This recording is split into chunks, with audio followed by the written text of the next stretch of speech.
Have we lived more in a day where people are more concerned about their reputation than they are their character?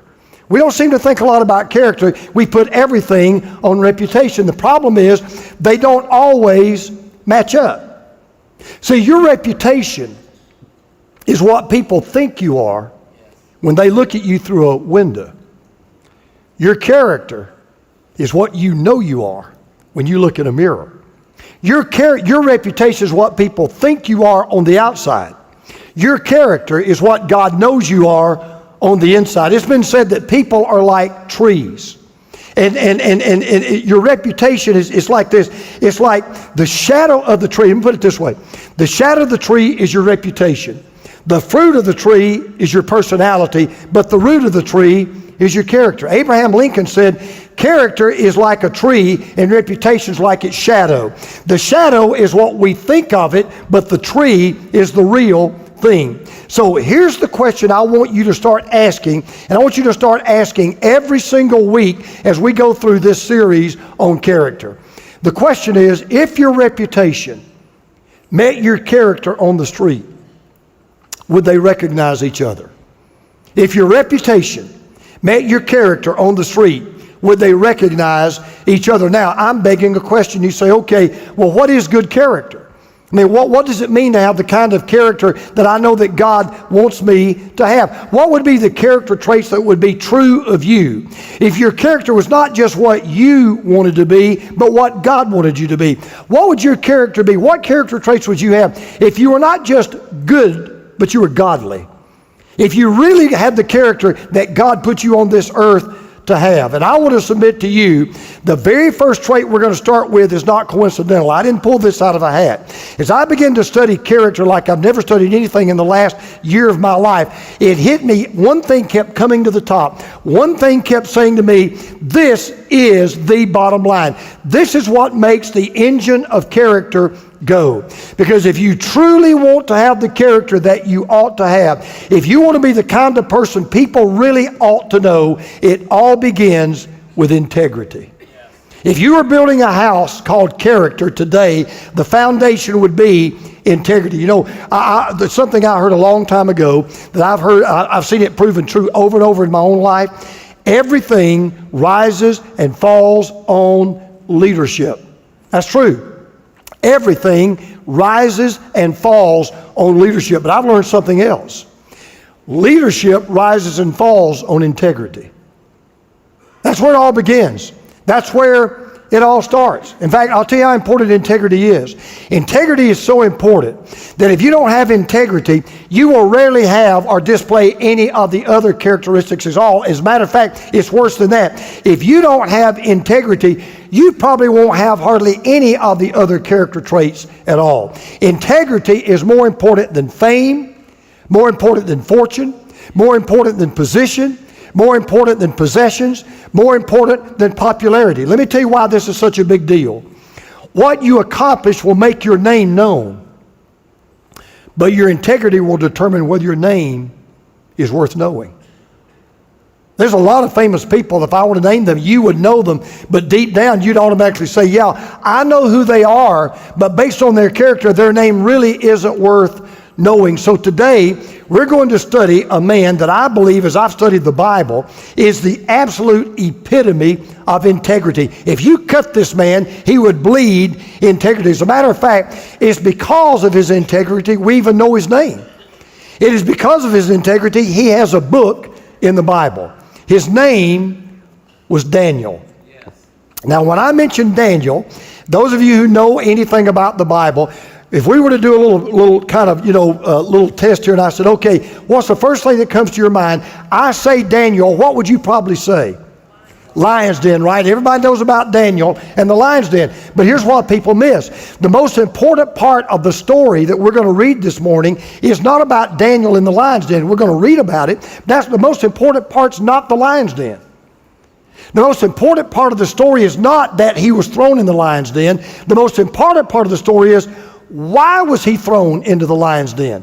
What caused him to get there? What in the world did this man do that would cause him to be thrown into the lion's den? So we're today in a book called Daniel. It's in the Old Testament, easy to find. Daniel chapter 6. It's about halfway through the Old Testament. So just go to Genesis, go about 20 books, and you'll come to the book of Daniel. Now, I want you to see today why integrity is a big deal.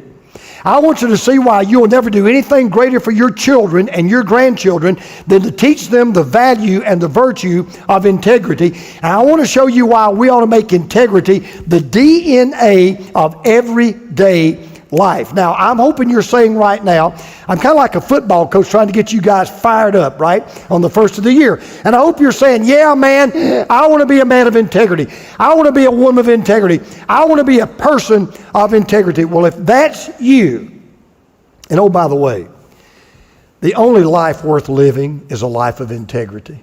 Yes. And if that's you, then let's learn something from Daniel today about what it takes. Number one, it means you're going to live a life of integrity. You're going to live a life of integrity. Now, let's start with what got Daniel thrown into the lion's den to begin with. We're in Daniel 6, verse 1. It pleased Darius to appoint 120 satraps, these are kind of like assistants, to rule throughout the kingdom, with 3 administrators over them, one of whom was Daniel. The satraps were made accountable to them so that the king might not suffer loss. Now, here's what's going on. You're in the Babylonian Empire. The king is a pagan by the name of Darius. He's a brand new king. He's kind of the new kid on the block. He's just getting started. But evidently, he's already found out he's got some guys embezzling money. They're cooking the books, and he's got some guys taking money off the top. They're not being faithful employees. The empire's so vast, he knows he can't handle the problem by himself. He's got to surround himself with the right kind of people. So he's got to make sure that he's got accountability and honesty and responsibility. So he's trying to find the very best people that he can, because if you're a leader, if you own a business, if you run a company, if you are a coach of a team, you'll know this. You are no better than the people you surround yourself with. I'll tell you right now, as good a pastor as I try to be, I'll never be a better pastor than the staff that I have around me.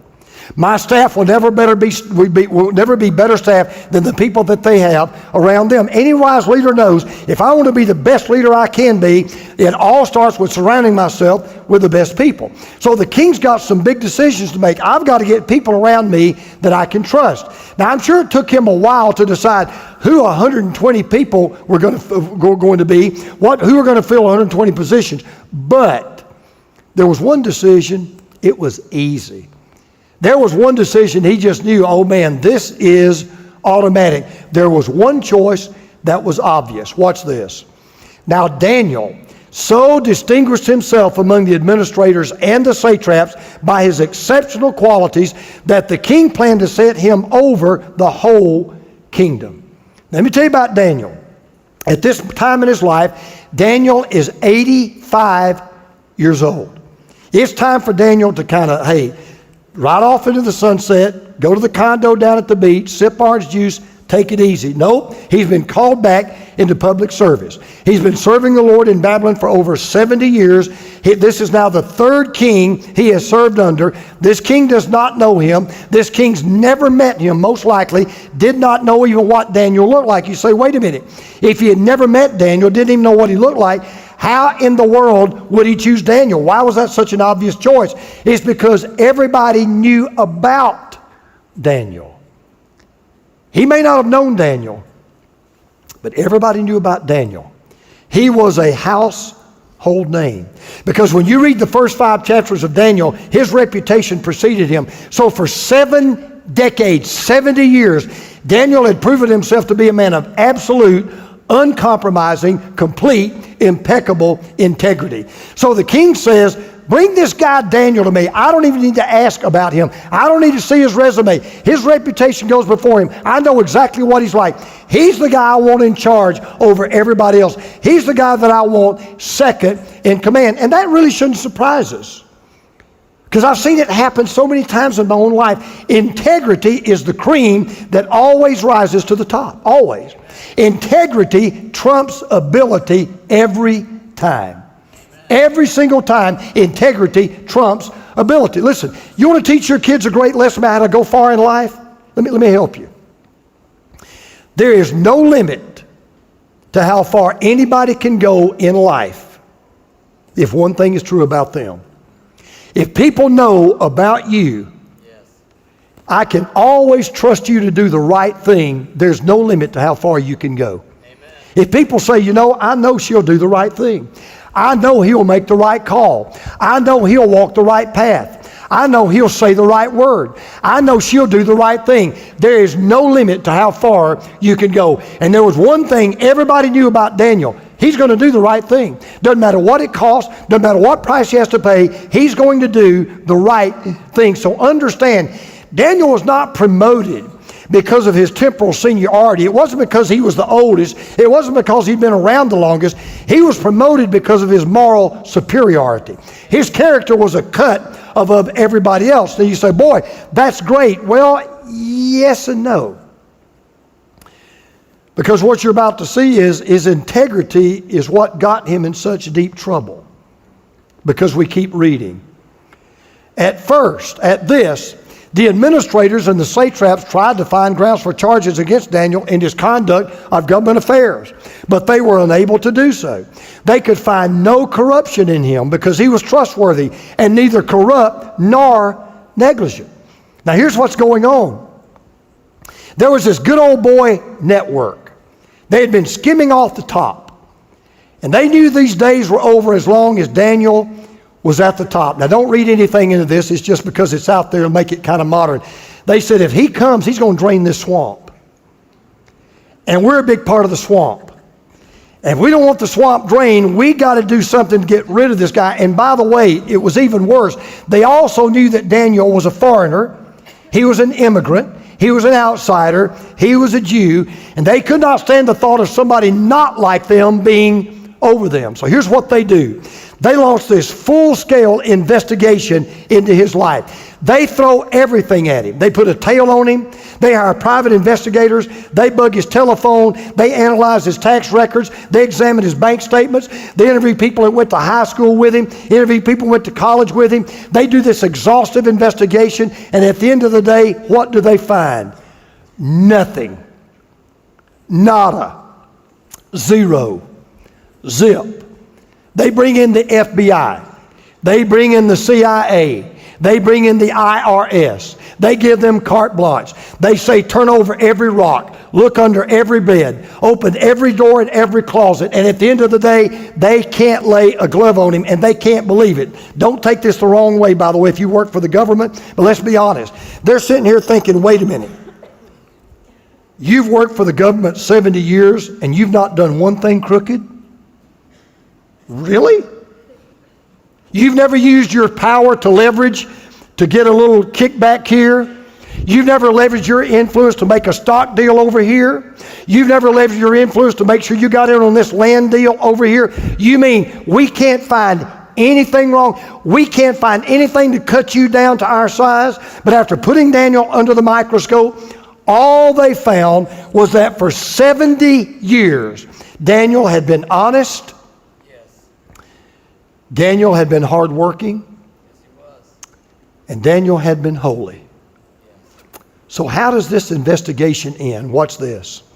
Finally, these men said, well, we'll never find any basis for charges against this man Daniel. Now, this is such a great testimony, unless it has something to do with the law of his God.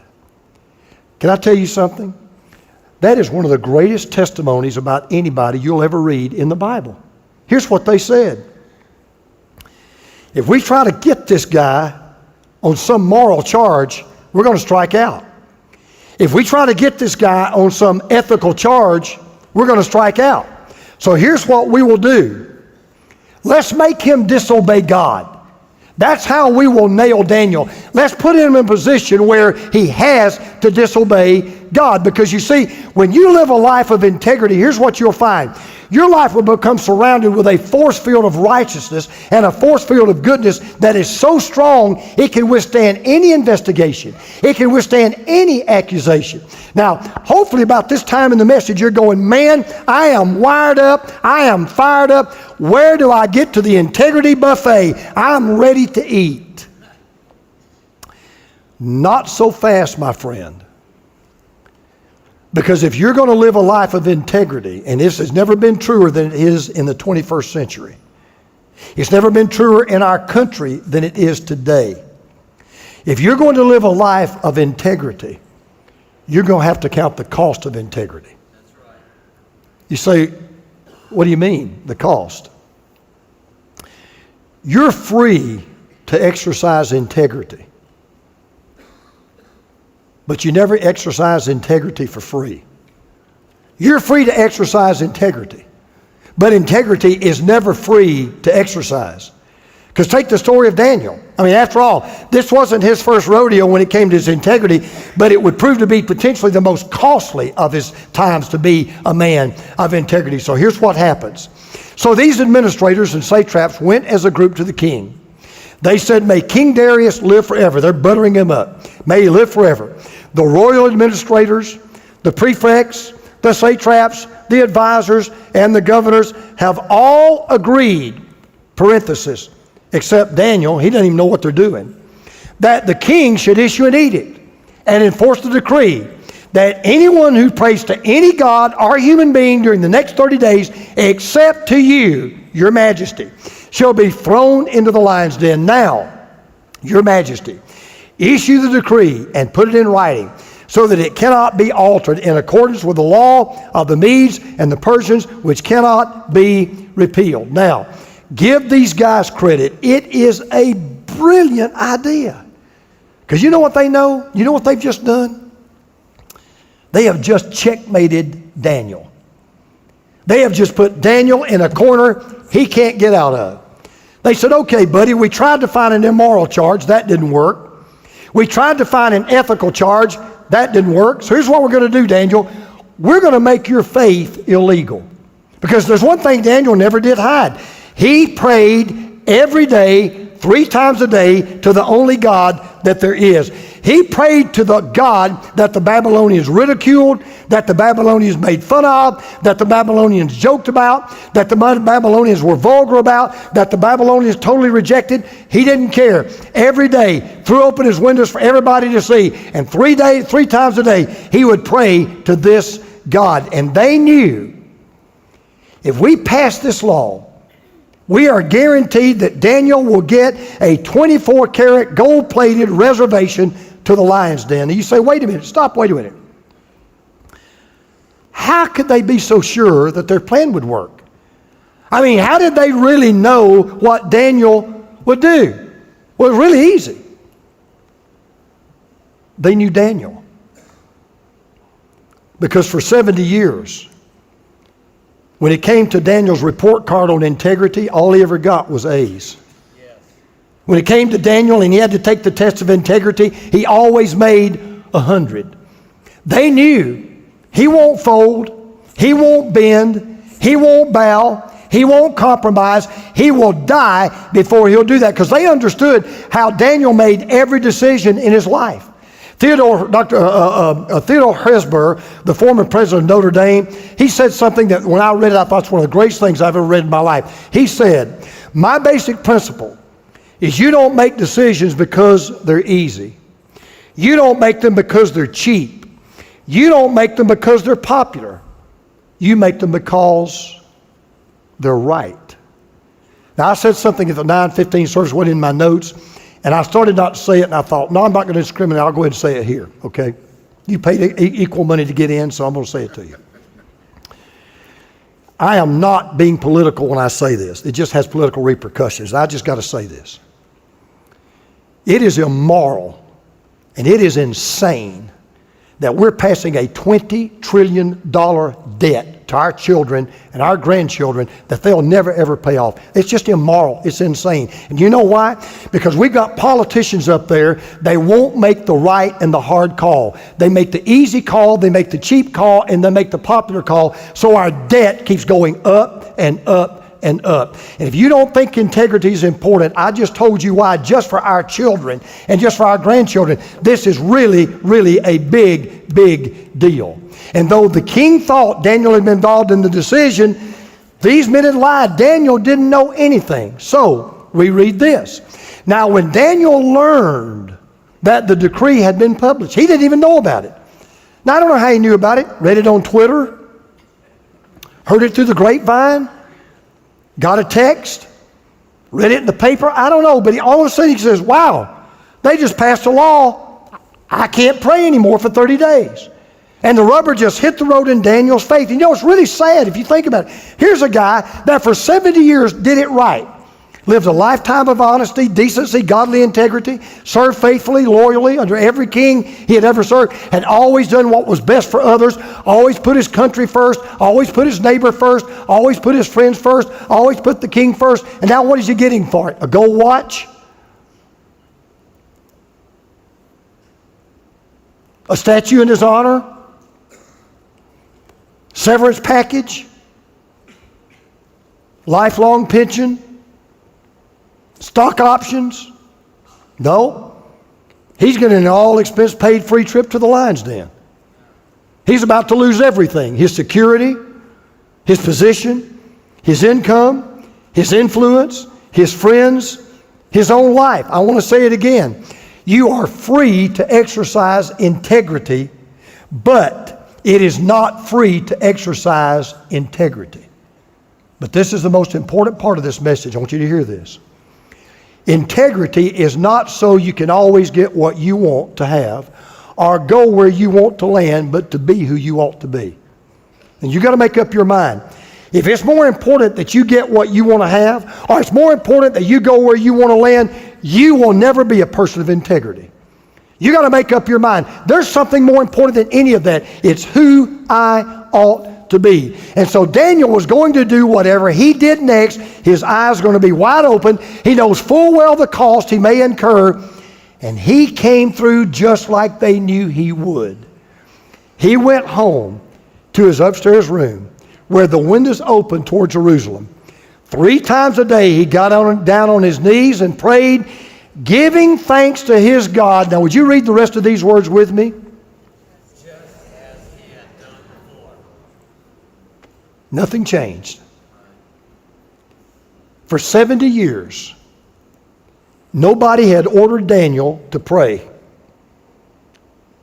And Daniel said, by thunder, nobody's going to order me not to pray. That's not going to happen. That is not going to work.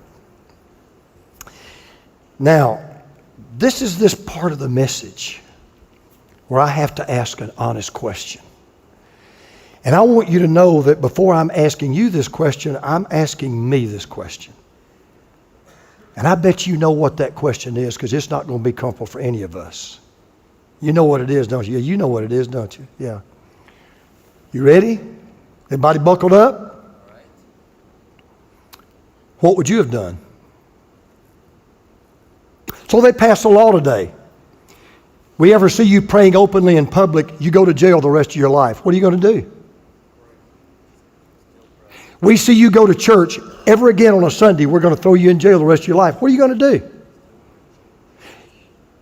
We ever see you open a Bible in public, we're going to throw you in jail. What are you going to do? You ever recite Scripture openly, you ever bring truth to the market square of ideas, we're going to throw you in jail. What are we going to do? What would you have done? I mean, look, Daniel had options, right? He could have played it safe. For example, he could say, okay, I just won't pray for 30 days. Or he could say, I know what I'll do. I'll just close my windows, pray in secret. Or he could have said, you know what, I've been doing this 70 years. I deserve a vacation. I'm going to Daytona Beach for a month. Or he could have said, you know what, I'll wait till nighttime, close my windows, turn out all the lights, blow out all the candles. I'll lay in my bed and pray silently. You say, well, why didn't he do that? Because integrity never goes on vacation. Integrity never takes a break. Integrity never calls time out. Integrity never takes a pass. Integrity doesn't go with the flow. Integrity doesn't follow the crowd. Integrity stands its ground. Integrity said, even if it kills me, I'm going to do what's right. Even if I don't get reelected, I'm going to do what's right. Even if the New York Times doesn't like it, I'm going to do what's right. Even if the Today Show has something bad to say about it, I'm going to do what's right. I'm going to do the right thing. I'm not going to listen to polls. I'm going to live for principle. But the problem is, see, integrity may leave you all alone, because it certainly did Daniel. Then they said to the king, Daniel, who is one of the exiles from Judah, outsider, immigrant, pays no attention to you, your majesty, or to the decree you put in writing. He still prays 3 times a day. Because here's the real deal. When you decide, and I pray you will, and I pray I always will, when you're told to stand down and instead you stand up, you will stand out, and you may stand alone, and you may become a target. Because I'll tell you something I'm learning more every day. You've heard it all of your life, but it's never been truer than it is today. Talk is cheap. Yes, it is. Integrity doesn't talk the talk. Integrity walks the walk. It never veers off course. It never takes a shortcut. It never cuts corners. It stands tall. It stands tough. It stands true to what is right. Now, hopefully you're saying, man, I'm fired up. Where do I sign up? I want to be a man of integrity. Okay, I got it. I hope you feel that way. But if you decide to live the life of integrity, and you decide to count the cost of integrity, you will pay the price of integrity. There's a price to be paid. Now, these traitors turn tattletale. They run to the king and they box Daniel in a corner. Look what happens. Then they said to the king, Daniel, who is one of the exiles from Judah, pays no attention to your master, to the decree you put in writing. He still prays 3 times a day. When the king heard this, he was greatly distressed. He was determined to rescue Daniel and made every effort until sundown to save him. Then the men went as a group to King Darius and said to him, remember, your majesty, that according to the law of the Medes and Persians, no decree or edict that the king issues can be changed. So the king gave the order, and they brought Daniel. They threw him into the lion's den, and the king said to Daniel, I love this part, may your God whom you save continually rescue you. I love that. May your God, who, by the way, Daniel, I don't even believe in. May your God, and I don't even get why you're even doing this to begin with. May your God, whom you serve, rescue you. Pretty high price to pay for a lifetime of integrity. Pretty high. Not going to be quick like a lethal injection or beheading or firing squad. And I don't think I have to tell you this. I think you probably know it. But in case you don't, let me give you a news flash. If you ever are given a way to die, there's a lot better ways than a lion's den. In case you don't know that, just kind of an alert.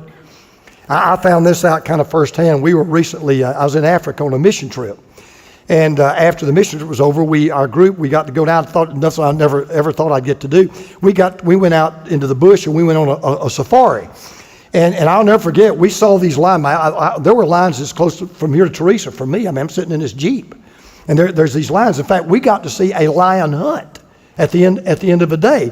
And I don't know if you know this or not, but there's nothing more paralyzing than the roar of a lion. They were telling me, I didn't know this, you can hear a lion's roar up to 5 miles away. And if you've ever heard a lion's roar, it kind of sounds like a giant bass speaker. And it vibrates through your whole body, and they roar because they know they'll paralyze their prey with fear. They don't call the lion the king of the jungle for nothing. Listen, a hungry lion, you ready for this?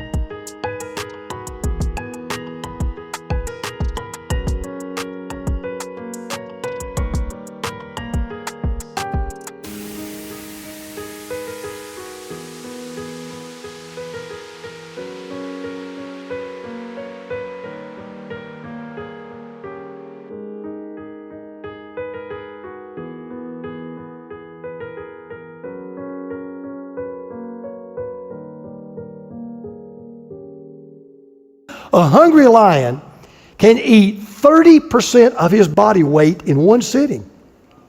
Not a big deal to me. I've done that at the varsity a lot of times. But a lion can eat 30% of his body weight in one sitting. That would be like an average person eating 200 quarter-pound hamburgers for lunch. And by the way, sorry Tarzan, you're no match for a lion. An average lion possesses the strength of 14 men. Not a pretty way to die. So you got to kind of feel for Daniel. I mean, you would think after 70 years of faithfulness and godliness that an 85-year-old man wouldn't be going out this way, but that's the price you pay for integrity. Because here's what you need to teach your kids. You never outgrow integrity. You never get too old for integrity. You never earn the right to drop integrity. And Daniel pays the ultimate price for being thrown into the lion's den to face this horrific death. Now, let me just stop right here. I know what some of you are thinking right now. You're thinking, but wait a minute. He lived. He didn't die. He was delivered from the lion's den. You're right. And you're saying, well, wait a minute. So why are you stopping the story now? Because I want you to imagine that the story stopped right here. You say, why do you want me to imagine that? Because I want to tell you the truth. Not everybody that gets thrown into the lion's den comes out alive. That's right. Not everybody makes it. Not everybody has what the world would call they lived happily ever after kind of ending. And I say that to you because the only way you'll ever maintain your integrity all of your life is when you make the same decision that Daniel made. Yes. That means before you get out of bed, that means before you walk out your door, that means before you go to college or you go to school or you go to work, you make up your mind, if this is the last day I'm going to live, no matter what I face today, I'm going to do the right thing. I'm going to say the right word. I'm going to take the right action. It doesn't matter what it costs me, because you need to realize if you're a follower of Jesus, every day you're not just leaving.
In your house, God is sending you out of your house. Amen. To live such a life that you'll either draw people to Jesus who does not know Him, or draw people closer to Jesus who do know Him, because if you don't, you're going to live the kind of life that will drive people away from Christ. So you've got to make up your mind every day. I've got to make up my mind every day. My integrity is more important than my safety. It's more important to me than my security.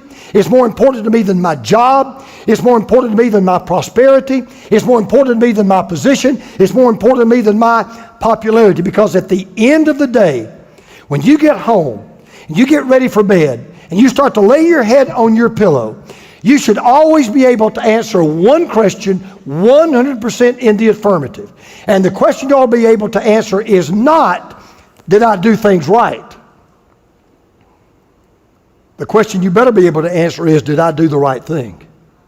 In every situation today, did I do the right thing? By the way, 600 years later, after this happened, there was a story that was eerily similar to this one. And I'd never noticed it before, but I want you to think it through. Look what happens in verse 17. A stone was brought and placed over the mouth of the den. And the king sealed it with his own signet ring and with the rings of his nobles, so that Daniel's situation might not be changed. I've never seen this before. Think about this. He's thrown into a cave. A stone is rolled across the entrance. Soldiers are placed around the cave to make sure he doesn't escape, and the cave is sealed. Sound familiar? Yeah. Because 600 years later, there was another man, just like Daniel. Except he didn't face a lion's den. He faced a cross. He wasn't thrown into a lion's den. He was crucified on a tree. Daniel didn't know whether he would live or die. This man knew he was going to die. Daniel was delivered from death